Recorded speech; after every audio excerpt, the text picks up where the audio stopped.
So yun po mga kakwela, mga kabiyaya, isang mabiyayang araw po sa ating lahat.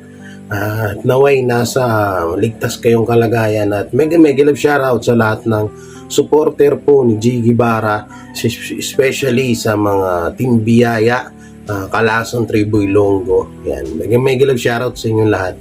At sa mga sponsor ko, yan, shoutout po. Hindi ko na kayo may isa-isa. So dito po mga kakwela, is nalaman ko na po kung sino nga ba talaga si You Don't Know Me. O ngayon kilalang kilala ho siya sa social media, sa Facebook, sa YouTube, at yung iba nga ay ginawa pa nga pong dance move ang kanyang mga sinabi dito. Doon po sa issue na may tendera po na magugulay na sinaktan at kung ano-ano po yung pinagsasabi niya. So ngayon sa paghahanap ko ng tunay niya na pangalan, tunay niya kung tiga saan ba siya, at ano nga ba ang nangyari at bakit niya nga ba nagawa yung ganung malian na nagawa niya doon sa babae na tindera ng gulay. So magugulat po talaga kayo kung ano yung mga malalaman nyo tungkol sa kanya. At syempre i-reveal din natin tunay niyang pangalan para malaman din natin at para maiwas na rin yung mga basher na nambabash sa kanya ngayon. Para maunawaan natin kung bakit niya nga ba talaga nagawa yun. So bago lahat, intro muna.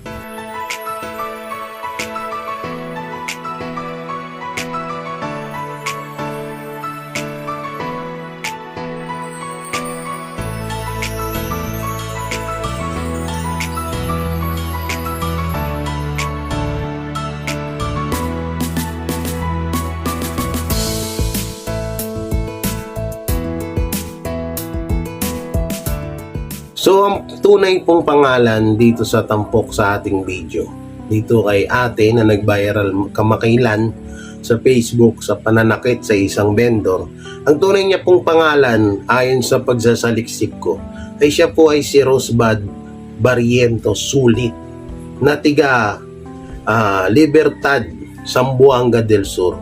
Mali pala, Zamboanga del Norte po ang kanyang kung tiga saan po siya, no? So dito grabe yung mga ano sa kanya, mga pangbabatikos sa mga comment section, lalo na sa Facebook at sa YouTube. So dito may nabasa ako, no, sa paghahanap ko nga sa kanya, ang tunay niya pong pangalan ay Rosaline Sulit. Pero nung naharap ko po siya sa Facebook ay iba po nga po yung nakita ko. At kung makikita nyo dyan sa thumbnail, may mga kasama po siya yan. Hindi ko alam kung pamilya niya. Pero tinago ko po yung mga muka. Nilagyan ko ng mga block dito sa mata para hindi, kasi syempre bawal po yan. At siya lang po yung pinangita ko. At may isa po akong kinagulat na nabasa ko or nalaman ko sa kanya. So bago tayo mapunta doon sa kinagulat ko na nalaman ko sa kanya, isbasahin muna natin yung mga pinagsasabi ng mga basher or viewer, no, or mga viewer sa kanya, no, sa panghusga sa kanya. So dito kasi talagang naputukan siya ng gusto kasi nga mali yung ginawa niya, nanakit siya ng vendor, kung ano-ano yung pinagsasabi niya, at alam ko nasaktan niya din, makikita rin naman natin sa video na talagang maling-mali yung ginawa niya. Pero hindi nyo ba naisip na kaya niya ginawa yun ay may diferensya siya? O kaya may pinagdadaanan siyang matinding problema? O kaya baka mas nauna naman talagang manginis yung nagbibideo kaysa sa kanya? Kayo, anong iniisip nyo dito sa nangyaring viral video niya na to? So eto na nga, no, ayon sa pagsasaliksik ko, no, may nakapag-comment po dito na tiga sa kanila, no. So ang pangalan ng nag-comment ay si JD Adams, no? Ang video na yan ay nangyari noong last Thursday, October 27, 2022. So bago natin simulan to, alam ko at alam nyo rin na marami talaga nagalit dito kay You Don't Know Me, no? So siguro magugulat talaga kayo kapag nalaman nyo kung ano talaga ang tunay niyang pagkatao. So simulan na natin. Si Ma'am you don't know me pala ay mayroong po siyang mentally unstable. So dito po sa comment na nakita ko, ito yung sinabi ni Jaden Adams. Depression, bago po natin i-judge ang tao, make sure alam natin ang buong pangyayari kung bakit nagkaroon ng alitan between her and the vendor. Sa mga content creator dyan, make sure alam nyo buong nangyari. Think before you click, sabi dito ng isang netizen. So napag-alaman ko din po na si Ma'am Rosaline ay isa rin pong dating OFW. Opo. Na may naging problema nga din po sa kanyang pamilya.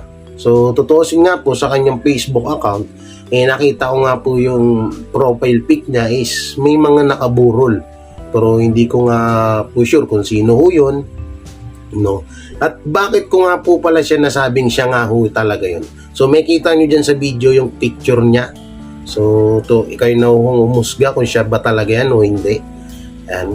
So iba't ibang picture yung mga lalabas dyan.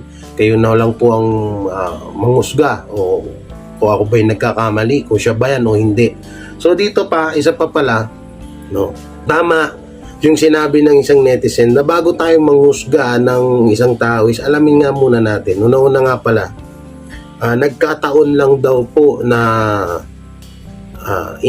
sinumpong siya ng kanyang karamdaman mismo dun sa palengke, at ang napagbalingan nga ay yung vendor na hindi pala natin alam na siya po pala ay may karamdaman na gano'n. So yun nga, sa dami-dami ng babas sa kanya ngayon, talagang kahit ako na kamag-anak nito ni Ma'am Rosaline, talagang masasaktan ako kasi hindi nga natin alam yung punot dulo kung bakit siya nagkaganon.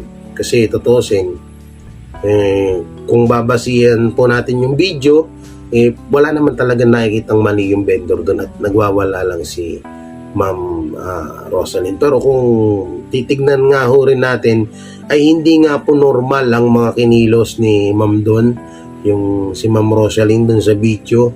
Dahil kung talagang sa matinong may matinong ano ka po at wala kang karamdaman, hindi mo talaga rin magagawa ho yun. No?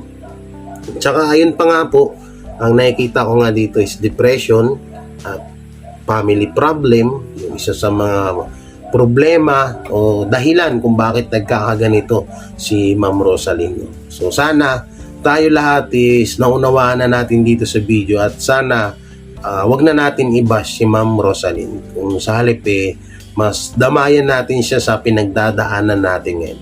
Although nandun na ho tayo sa point na nanakit siya, nandun na tayo sa point na may ginawa siyang mali, pero sana naman intindihin pa rin natin nga wala nga ho siya sa katinuan na pag-iisip o may karamdaman po yung tao kaya niya ho nagawa yung ganong bagay na yan. At yun, yung payo ko din dun sa vendor na sana mapatawad mo rin si Ma'am Rosaline sa nagawa mo dahil hindi niya rin siguro yan kagustuhan kung siya ay matino rin at wala siyang karamdaman, wala siyang sakit na nararamdaman. Kaya sana tayo, bago tayo mambash ng mga kapwa natin Pilipino, is alamin talaga natin yung pinakapunot dulo ng pangyayaring ito.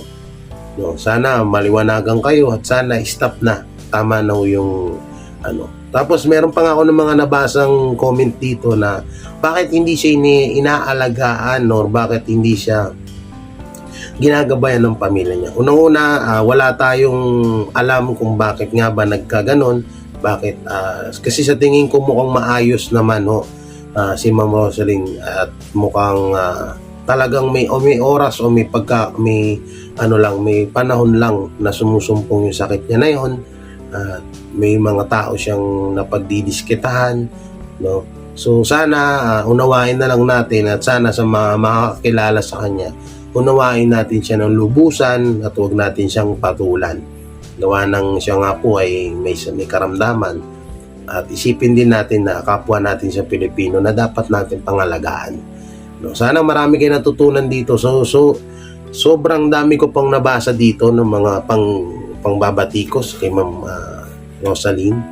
No, maraming mga talagang pangungutya o pang down na comment dito kay Ma'am Rosaline. At doon naman sa mga kapwa ko content creator, sana gumawa kayo ng video na katulad nito na sana ay wag nang i-bash or tigilan na yung pangbabash kay Ma'am Rosaline. No? Although nandun na nga tayo, ulit-ulitin ko na may ginawa siyang mali, at siguro naman tayo naman ng mga matitino is maintindihan natin siya ba't na nagawa yun. So yun po, yan, sana maliwanagan kayo at sana maging aware kayo sa mga nangyayari o nangyari. At sana maging malinaw sa inyo na hindi kayang na wala ho sa katinuan si Ma'am Rosaline nung pangapanahon na yun. At sana payo ko naman sa iyo, Ma'am, at sa pamilya ni Ma'am Rosaline na alagaan ka pa at naway gumaling ka na. Dahil nakikita ko naman sa iyo, napakabuti mong magulang, napakabuti mong ina sa inyong mga anak. So yun po, maraming salamat at ingat kayo palagi. Don't forget to like, share, comment, and subscribe sa aking YouTube channel. At sana maging way itong video ko na to para ma-stop na po yung pangbabash kay Ma'am Rosaline dahil dito sa viral video niya na ito. So maraming salamat. Ingat kayo palagi and God bless. Bye-bye.